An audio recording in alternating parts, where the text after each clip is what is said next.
Base of ম্যাথমেটিক্সে তোমাদের সকলকে স্বাগত। এখন আমি আলোচনা করছি ক্লাস 9 এর জ্যামিতিক শর্ট প্রশ্ন নিয়ে। আর আলোচনা করছি কোষে দেখি 12 অধ্যায়ে।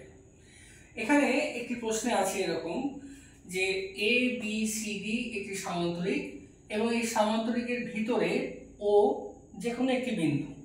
আমি মনে করো ও বিন্দুটা নিয়েছি এখানে, তোমরা এখানে নিতে পারো, এখানে যে কোনো জায়গাতে নিতে পারো।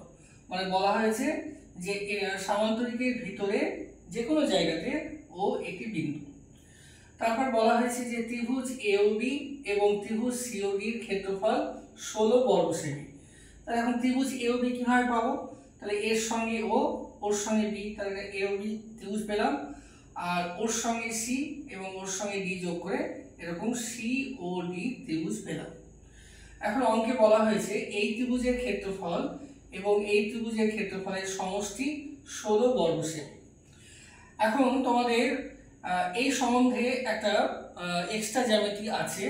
সেই এক্সট্রা জ্যামিতিতে বলা আছে যে এই যে এরকম বিপরীত পাশে যে দুটো ত্রিভুজ হলো, এই ত্রিভুজের ক্ষেত্রফল আর এই যে ওই পাশে যে বিপরীত দুটো ত্রিভুজ হয়েছে, এই যে এই ত্রিভুজটা এই ত্রিভুজটা, এদের সমষ্টি এবং এদের সমষ্টি সমান হবে। অর্থাৎ এটা যদি 16 হয়, এই দুটো মিলে যদি 16 হয়, তাহলে এই দুটো মিলিয়েও 16 হবে। অর্থাৎ এই দুটো যদি 16 হয়, তাহলে পুরো সামান্তরিকটার ক্ষেত্রফল হবে 16 যোগ 16, কিংবা আমরা বলতে পারি এই দুটো ত্রিভুজের ক্ষেত্রফলের সমষ্টি হচ্ছে এই দুটো ত্রিভুজের ক্ষেত্রফলের সমষ্টি পুরো সামান্তরিকের অর্ধেক, বা সামান্তরিকের ক্ষেত্রফলটা হচ্ছে এদের ডবল। তাই আমরা এভাবে করছি, ত্রিভুজ এ ও বি প্লাস ত্রিভুজ সি ও ডি সমান 16 বর্গ সেমি, এটি প্রশ্নে বলা আছে। এবার চেয়েছে পুরো সামান্তরিকটার ক্ষেত্রফল কত হবে।